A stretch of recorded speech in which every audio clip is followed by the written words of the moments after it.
जाए। एक बड़ी सुंदर कथा में कभी कभी सुनाता हूं कथाओं में कि प्रभु श्री राम जब लौट करके आए रावण को मार के, तो जनक जी महाराज ने एक पत्र लिखा और पत्र लिख करके राम जी से कहा कि हे जामाता जी, हे दामाद जी, 14 वर्ष बाद आप वन से आए हो। आप में तो जनकपुर के लोगों के प्राण हैं ही, परंतु हमारी लाली जो है जानकी, वो तो हमारी प्राण ही हैं।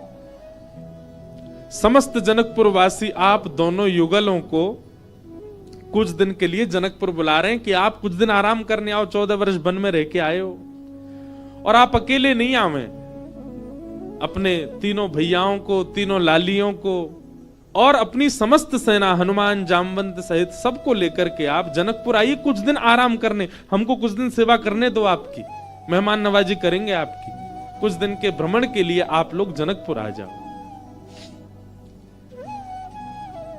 भगवान सभा में बैठे थे और सभा में बैठे बैठे जैसे ही जनक जी का पत्र आया तो भगवान ने हनुमान जी से कहा, पत्र पढ़ के सुनाओ, क्या बोल रहे हैं हमारे ससुर जी। हनुमान जी ने पूरा पत्र पढ़ा। बोले, भगवान, हे प्रभु श्री राम, आपको, पूरी सेना को, हमारी मैया को, तीनों भैयाओं को, तीनों भाभियों को, सबको जनक जी बुला रहे हैं जनकपुर कुछ दिन आराम के लिए। सबरे बंदर उछलने लगे। बोले, जय हो, बढ़िया भयो, अब आनंद आएगा, जनकपुर में जाएंगे, हम सब अपने हाथ पांव दबाएंगे। बहुत युद्ध करके आए रावणों से, रावण की सेना से, और बढ़िया मालपुआ खावे को मिलेगा। राम जी की बारात में तो हम नहीं जा पाए थे, पर बारात की चर्चा हमने सुनी थी। वहां तो भैया बड़े पकवान बने थे, हम सब जाएंगे। ब्राह्मण सारे बानर इतने ज्यादा उत्सुक हो गए, हम सब जाएंगे। बानरों की उत्सुकता देख करके राम जी बोले, शांत हो जाओ भैया।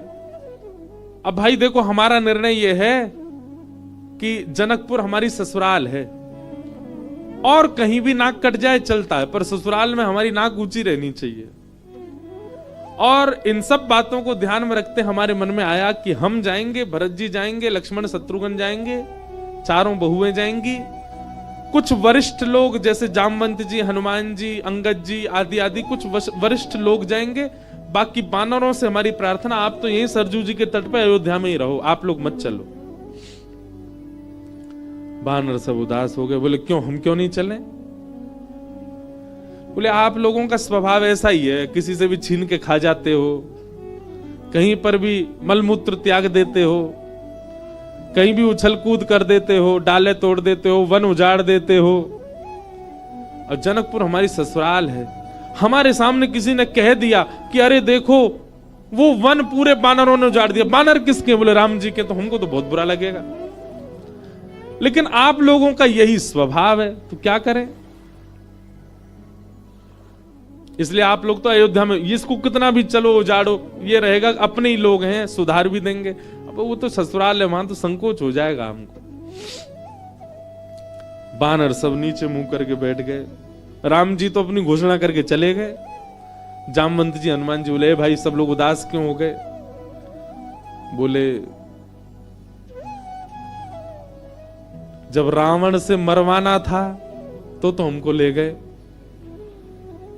और जहां रसगुल्ला मिलेंगे, मालपुआ मिलेंगे, फल मिलेंगे, मेवा मिलेंगे, सेवा मिलेगी, वहां हमको छोड़ के जा रहे हैं। हाँ, यही बात है। जहां ये था कि मृत्यु सामने, वहां बानर आगे, और जहां मालपुआ आगे, वहां बानर नहीं छोड़ जा रहे हैं। जामवंत जी ने हनुमान जी से कहा, हनुमान जी आप जाके निवेदन करो। बोले, देखो, हम तो कुछ नहीं कहेंगे, हमारे स्वामी हैं, उनकी आज्ञा हमारे लिए सर्वोपरि है। आप बड़े हो, सीनियर हो, आप ही बात करो। जामवंत जी गए और राम जी से कहा, देखो सब बानर बहुत उदास हो गए, आप ऐसे मत करो,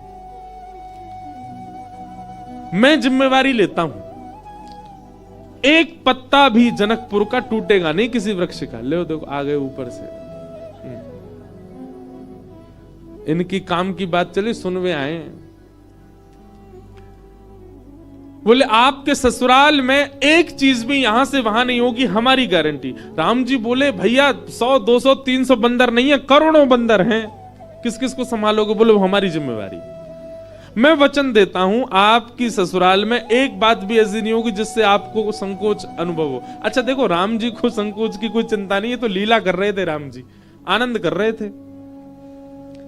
जामवंत जी बोले सब वानरों की जिम्मेवारी मैं लेता हूं।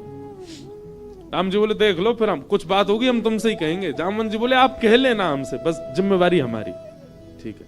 जामवंत जी बाहर आए, बाहर आकर के सब वानरों से बोले हाँ भैया सुनो, राजी हो गए राम जी आप सबको ले जाने के। बंदर तो छलन लगे, जय हो राजा रामचंद्र भगवान की जय हो, हमारे जामवंत जी की जय हो, अब तो जाएंगे खूब आनंद करेंगे। बोले लेकिन सावधान, मैंने जिम्मेवारी ली है, एक पत्ता भी नहीं टूटना चाहिए जनकपुर के किसी वृक्ष का। बानर बोले बिल्कुल नहीं टूटेगा, आप तो बिल्कुल आज्ञा करो कैसे चलना है। बोले सब मुझे देखो, जो मैं करूं वही करना है, जब मैं बोलूं तब बोलना है, जब मैं शांत रहूं तब, यहां तक कि श्वास भी मेरे संगी लेनी है सबको। मैं जब छोड़ूं तब छोड़नी, तब लेनी तब लेनी। मैं जब मुड़ूं तब मुड़ना, मैं जब देखूं तब देखना, मैं जब सोऊं तब सोना, मैं जब खांसूं तो खांसना। बानर बोले ठीक है। राम जी बोले एक बार हमको डेमो दिखाओ। जामवंत जी खड़े हो गए, करोड़ों बंदर खड़े सामने। जामवंत जी ने अपना उल्टा हाथ उठाया, सारे बानरों ने अपना उल्टा हाथ उठाया। जैसे परेड होती है ना 26 जनवरी को, तो हमारे मिलिट्री के जवान बिल्कुल एक संग उनके हाथ पैर चलते हैं, ये हाथ पीछे तो यही हाथ पीछे जाएगा। उनको देखो कभी, उनके पैर भी बिल्कुल समय पे आगे, समय से पीछे, गर्दन भी समय से चलेगी। वैसे मिलिट्री के जवानों की तरह सब बंदर खड़े हो गए। जामवंत जी हंसे तो सबरे बंदर हंसे। जामवंत जी खांसे तो जिनको खांसी नहीं आ रही वो जबरदस्ती खांसे। लोग खांसना ही है, जामवंत जी खांस रहे। राम जी बोले चलो ठीक है, अब चलते हैं जनकपुर। आहा, जनकपुर की ओर जा रहे हैं। 14 वर्ष बाद वन से लौटने के बाद, राज्याभिषेक के बाद राजा रामचंद्र भगवान पूरे नगर में उत्सव मनते जा रहे हैं। जहां जहां से निकलते हैं वहीं पुष्प वर्षा हो रही है। विशाल सेना राम जी की चल रही है। पर इस पूरी यात्रा का सबसे श्रेष्ठ केंद्र बिंदु, आकर्षण बिंदु था वानरों की परेड। बिल्कुल ऐसे चल रहे हैं सीधे। जामवंत जी इधर देखे तो सब वानर इधर देखे, जामवंत जी नीचे तो सब नीचे, जामवंत जी खुजा में तो सब खुजा में। जैसे ही जनकपुर में पहुंचे, राम जी की सब बलैया लेने लगी अटारीन से। हमारे पहुना आए, हमारे जमाई राजा आए,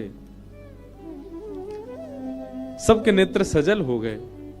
पर पूरे जनकपुर में जैसे ही बानरों ने प्रवेश किया, आहा, बानरों की ऐसी प्रशंसा, भैया कैसे सुधरे भाई। अच्छा, जामवंत जी ने सबके काजे वस्त्र भी सिलवाए थे। सब बानर बिल्कुल बढ़िया, ऊपर को आधी बगलबंदी सी पहन के, नीचे धोती सी पहन के, टोपा से पहन के चल रहे थे।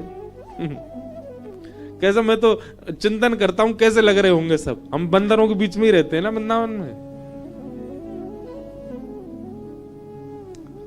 महाराज आरती का थाल ले लेकर के जनकपुर की सब नारियां आरती कर रही हैं, पर बानर नहीं उनकी ओर देखें भी। जब जामवंत जी देखेंगे तभी देखेंगे। जनक जी महाराज ने स्वागत किया और स्वागत करके खूब प्रेम से वार्ता हुई। ऊपर बोले भैया पूरे जनकपुर में हल्ला है आपके बानरों का, कैसी सेना। लग रहा है देखते ही बनता है कि यही बानर मार सकते हैं रावण की सेना को। इतने शिष्टाचारी, इतने गंभीर। देखो इतनी बड़ी सभा में करोड़ों बानर बैठे हैं, पर सुई गिर दो तो उसकी आवाज भी आ जाएगी। Pin drop silence. दूर बैठे जामवंत जी सिर हिलावे, सब बानर करें हाँ। अब आप बहुत दूर से चल के आए हैं, सबकी प्रसाद की व्यवस्था है। हाँ भाई, सब बानरों के आगे चौकी लगाओ। पहली बार बानर चौकी पे बैठ के पाएंगे। चौकी पे बैठ गए, चौकियों के आगे दूसरी चौकी, चौकी के ऊपर सोने की थाली, चांदी की कटोरी। आहा, क्या बढ़िया, सब बानरों की थाली। पहली बार बानरों के आगे थाली लगी है। लेकिन बानर थाली में नहीं देख रहे हैं, सब जामवंत जी को देख रहे हैं। पनीर की सब्जी आई, काजू की सब्जी आई, ये सब्जी आई, मिष्ठान आए, पूड़ी आई, 5 प्रकार की पूड़ी आई, रोटी आई, चावल आए। बानरों का स्वभाव क्या है, आप केला भले ही हाथ से दो लेकिन फिर भी छीन के ही लेगा।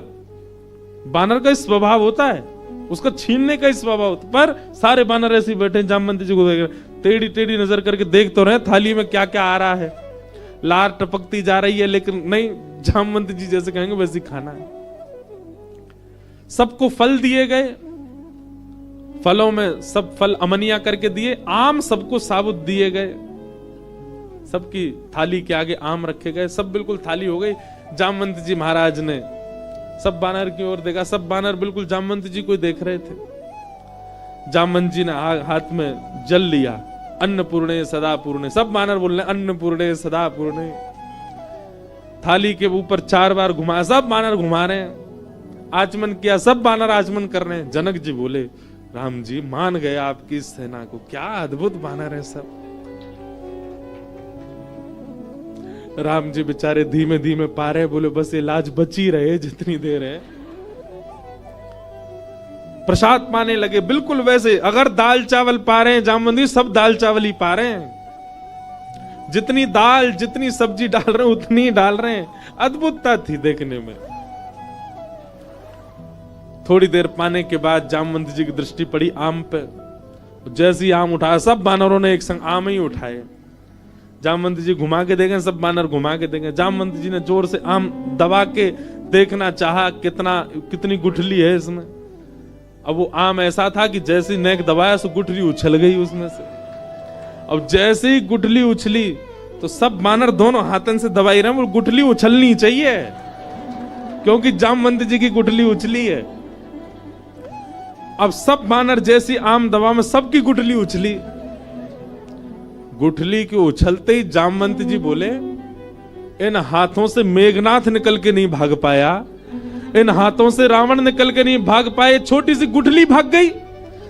और जामवंत जी जैसे ही उछले गुठली पकड़ने को, बानर बोले हमें भी ऐसे ही पकड़नी है, और एक दूसरे के ऊपर झपट्टा मारे। महाराज आप पकड़, कहीं कड़ी उछाल रहे हैं, कहीं दाल उछाल रहे हैं, पूरी उछाल रहे हैं। जनकपुर की पूरी सभा जो कि स्वर्ण मंडित थी, जो कि चांदी से मंडित थी, आज वो खीर मंडित हो गई। सब जगह कड़ी खीर उछाल उछाल करके पूरी सभा का लेपन कर दिया। राम जी नीची नजर करके बैठे। अब तो बानरों को खुली छूट मिल गई, एक दूसरे की थाली में से ले लेके भागे। 2-4 बानर तो जनक जी की थाली उठा के भाग गए। जनक जी देखते रहे और देखते ही देखते जनक जी की दृष्टि पड़ी राम जी को। राम जी बड़े संकोच। जनक जी समझ गए ये तो भैया पूरा प्री प्लान्ड था कि सीधे सीधे चलना है, सीधे सीधे खाना है, नहीं बानर अपना स्वभाव कैसे छोड़े। राम जी को संकोच में देख जनक जी ने उनको हृदय से लगाया, बोले हम बिल्कुल अप्रसन्न नहीं है, हमको प्रसन्नता है कि इतना आनंद हुआ आज जनकपुर में इतने दिन बाद। आप बिल्कुल संकुचित मत हो। लेकिन सबसे ज्यादा संकोच हो रहा था जामवंत जी को। मैंने जिम्मेवारी ली थी और मैंने बिगाड़ दिया सब काम। जब जनक जी को राम जी को हृदय से लगाते हुए देखा तो जामवंत जी के मन में आया मैंने बहुत बड़ा अपराध कर दिया आज। जितने प्रेम से राम जी अपने ससुर जी को हृदय से लगा रहे हैं, हे भगवान मेरे अपराध का पीड़ा जो मेरे चित्त में है वो तभी दूर होगी जब इतने प्रेम से ठाकुर जी मुझे भी अपने हृदय से लगाए।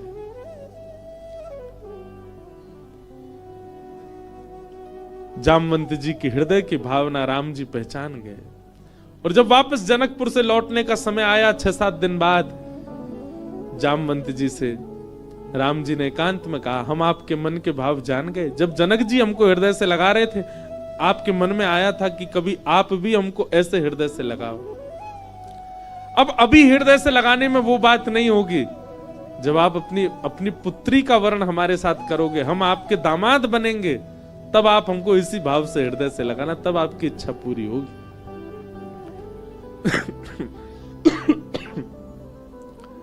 जामवंत जी को 1 युग तक प्रतीक्षा करनी पड़ी और 1 युग बाद आज वही राम जी जब कृष्ण बनकर के आए, जामवंत जी ने अपनी पुत्री जामवती का विवाह भगवान के साथ किया। बोलो जाम्बती रमण भगवान की। तो ऐसे हमारे ठाकुर जी हैं। तीसरा विवाह भगवान का सत्यभामा के साथ में हुआ। चौथा विवाह भगवान का श्री यमुना जी के साथ में हुआ। श्याम सुंदर श्री यमुने महारानी की। ऐसी गंगा मैया की एक प्रकार से कहें तो अत्यंत मित्र स्वरूपा श्री यमुना जी। वैसे तो गंगा जी की बहन है यमुना जी, क्यों दोनों ही हिमालय से आ रहे हैं। और इस नाते से देखा जाए तो वैसे तो गंगा विष्णुपदी हैं, चरणों से निकली हैं, पर केवल इस भाव से देख लिया जाए कि यमुना जी गंगा जी आपस में बहन हैं, तो गंगा जी हमारे ठाकुर जी की साली हो गई। हमारे लाला की सारी है गई गंगा जी। क्यों? यमुना जी पटरानी है ठाकुर जी की।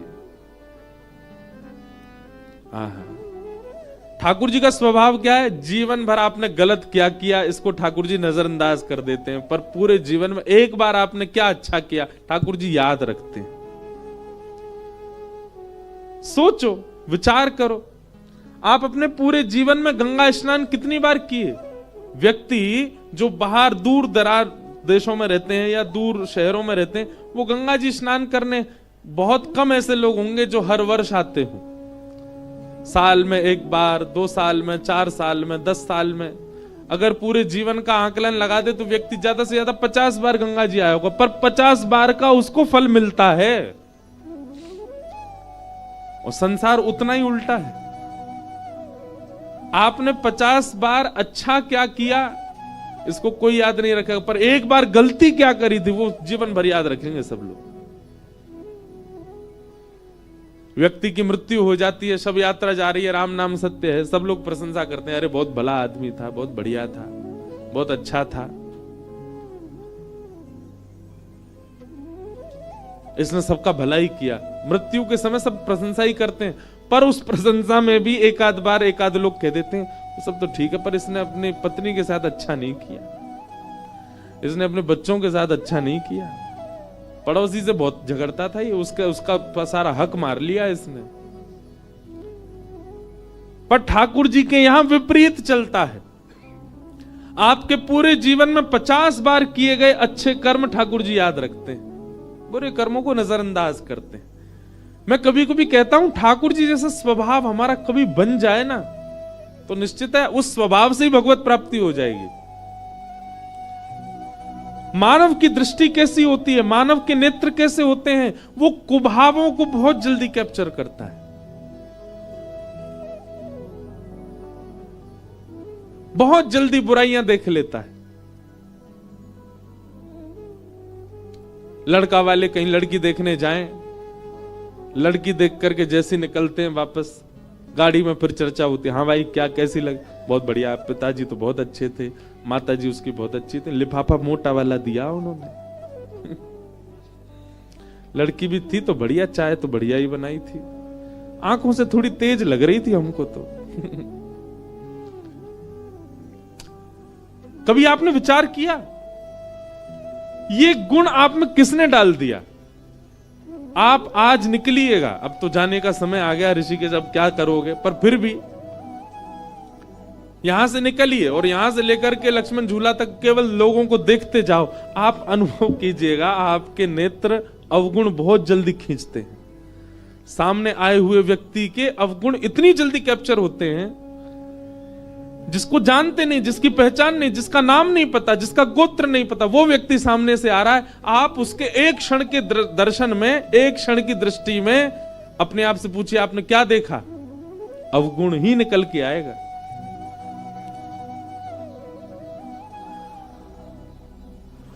लेकिन यही व्यक्ति जब अत्यंत सत्संग में हो जाता है, जब अत्यंत जीवन में कथा का भाव उसके जीवन में आने लग जाता है, सत्संग करने लगता है, नाम जप करने लगता है, भगवत सेवा करने लग जाता है, तब उसकी दृष्टि परिवर्तित होने लगती है धीमे धीमे। फिर क्या होता है, नेत्रों के आगे दिखने वाला अपरिचित व्यक्ति भी, उसका भी एक गुण दिख जाता है,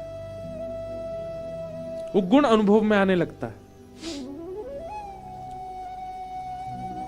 महाराज जी कथा तो बहुत बढ़िया करते हैं, बार बार बालों पे हाथ बहुत फेरते हैं, अवगुण यहां भी दिख जाता है लोगों को।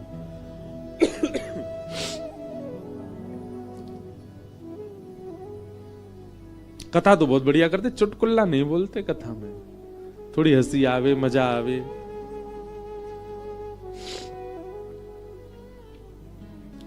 जो सब में अवगुण देखे और खुद में गुण का दर्शन करे वही राक्षस, और जो सब में गुण का दर्शन करके खुद में अवगुण का दर्शन करे वही देवता, वही संत।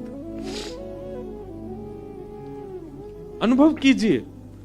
अरे मैं कह रहा हूं लक्ष्मण झूला तक मत जाओ, यहीं अपने बगल वाले कोई देख लो, उसमें भी अवगुण ही दिखेगा आपको।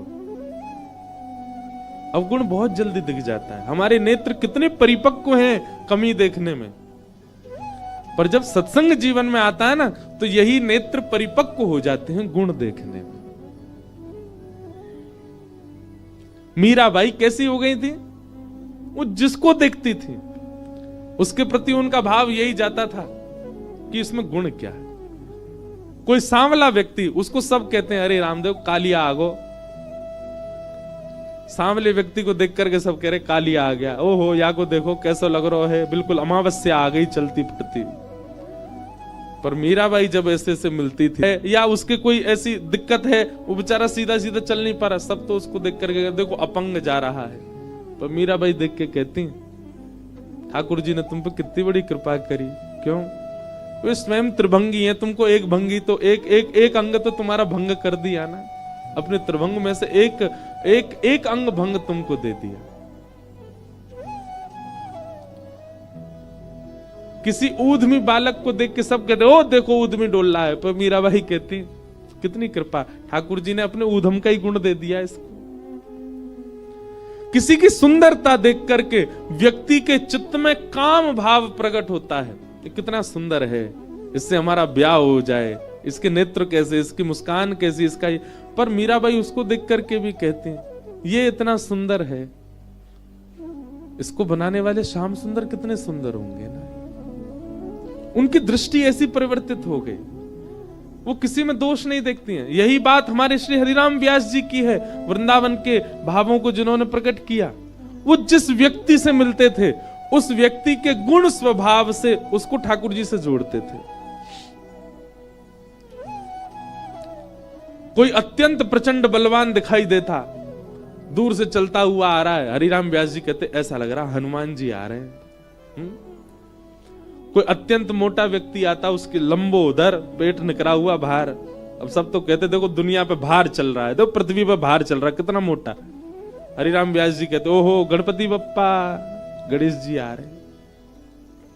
कोई अत्यंत सुंदरी नारी आती जिसका रूप लावण्य अत्यंत सुंदर था, उसको देख करके श्री हरिराम व्यास जी कहते हमारी किशोरी जी की सुंदरता की एक बिंदु पड़ गई है यहाँ पे, वो तो सिंधु है, वो तो सागर है।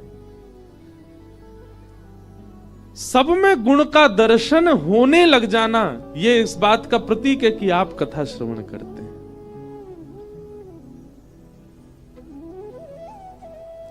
और कथा सुनने के बाद अवगुण ही अवगुण देख रहे हैं।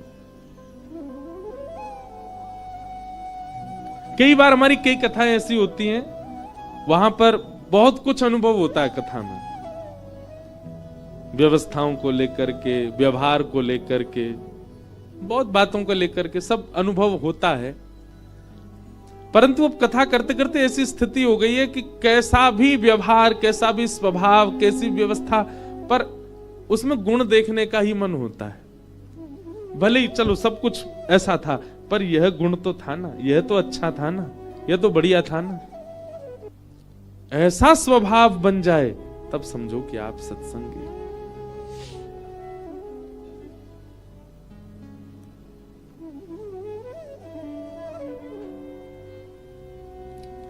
पर हम मानवों का स्वभाव, अभी हम सुन के जा रहे हैं, पर यहां से निकलते ही हम भी अवगुणी देखते जाएंगे सब में। ये आपके सोचने से नहीं बनेगी बात। दो ही बात हो सकती है, या तो सत्संग इतना जीवन में हो जाए तो आपके चित्त में परिवर्तन हो जाए, या फिर इस बात को लिख लीजिए कहीं पर, आचार्य प्रसन्न हो जाए आपसे, कोई गुरु प्रसन्न हो जाए आपसे, कोई संत प्रसन्न हो जाए आपसे, उसकी प्रसन्नता से हो सकता है कि आपका काम बन जाए। तो भगवान पर सब लोगों ने लांछन लगा दिया, ओहो मणि की बात यही कर रहे थे सत्राजित से, जरूर मणि चुराई भी इन्होंने ही होगी। ठाकुर जी ने अपने सैनिकों से कहा, देख रहे हो ये है द्वारिका, इनको बसाया हमने, इनको खिलाया हमने, इनकी सारी रोजी रोटी हमसे चल रही है, पर इनको एक क्षण भी नहीं लगा हमारे ऊपर आरोप लगाने में, लगा दिया।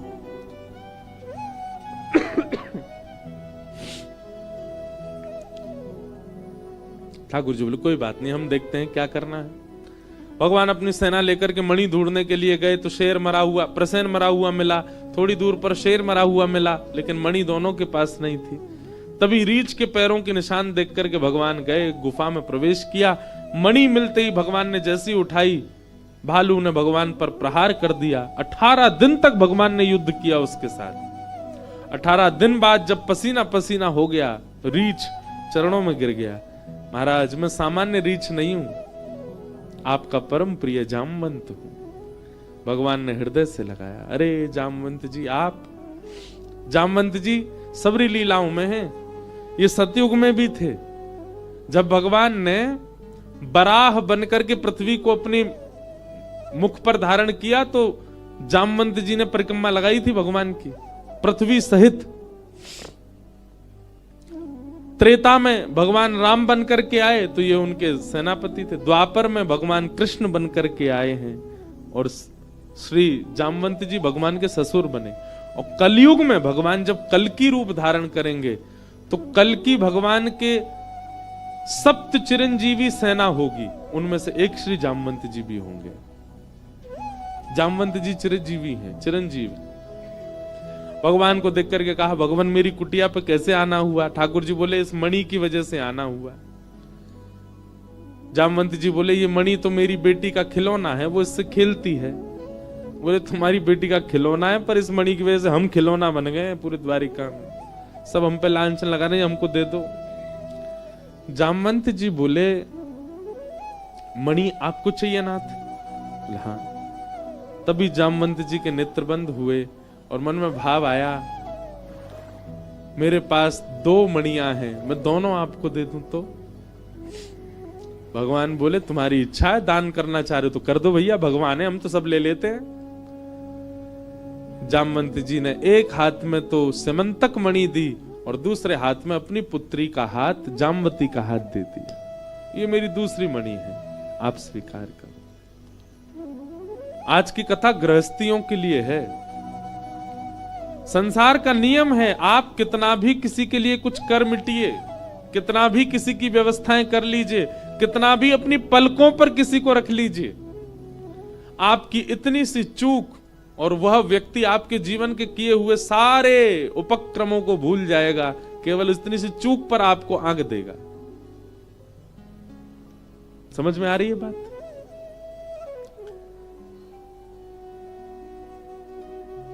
किसी के लिए कुछ भी कर लो आप, पर आपसे जरा सी चूक हुई, वो व्यक्ति तुरंत आपको उस चूक का ही मुखिया मान लेगा।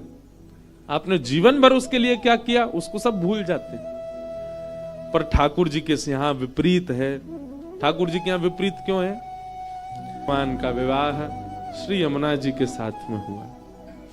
भगवान की अष्टपटरानियां, तत्पश्चात भौमासुर नाम का एक दैत्य था जिसके यहां पर 16,100 राजकुमारियां बंधी थीं। उसका स्वरूप था कि वो 20,000 होते ही सबसे एक साथ विवाह करेगा। परंतु भगवान गए और भौमासुर का वध करके उन 16,100 राजकुमारियों को मुक्त किया। परंतु उन सब ने ठाकुर जी से प्रार्थना की, भूयात पतिर में मह्यम। ब्रह्मा जी से आराधना की, ठाकुर जी से भी कहा कि आप ही हमें पति रूप में प्राप्त हो जाए। और भगवान ने एक साथ 16,100 राजकुमारियों से विवाह किया। भगवान की अष्टपटरानियां और 16,100 रानियां, टोटल हुए 16,108। कोई स्त्रियां नहीं है बंधु, ये कोई मानव नहीं है जिनसे भगवान ने ब्याह किया। ये कोई भोग्य वस्तु या भोग विलास का विवाह नहीं था। भगवान की अष्टपटरानियां अष्ट प्रकृति हैं। पृथ्वी, जल, अग्नि, वायु, आकाश, ये 5 पटरानी, और फिर 3 पटरानी मन, बुद्धि और अहंकार। एक बात और, कई लोग कहते हैं महाराज जी हमने खूब गलत काम किए, ठीक है, अपनी तो कोई नहीं बताता, दूसरों की कहते हैं। हमारे एक पड़ोसी हैं, वो महाराज जी खूब पैसा खर्च करते हैं, क्लब जाते हैं, पार्टी करते हैं, दुनिया भर का गंदा खाते हैं, पीते हैं, सब करते हैं, सब ठीक है उनके पास, उनके साथ बुरा नहीं हुआ, कुछ ऐसा कुछ लगता नहीं कि उनके लाइफ में कोई प्रॉब्लम है। उनके साथ नहीं हुआ तो उनके बच्चे भोगेंगे, बच्चे नहीं तो बच्चों के बच्चे भोगेंगे, कहीं ना कहीं तो वो अधोगति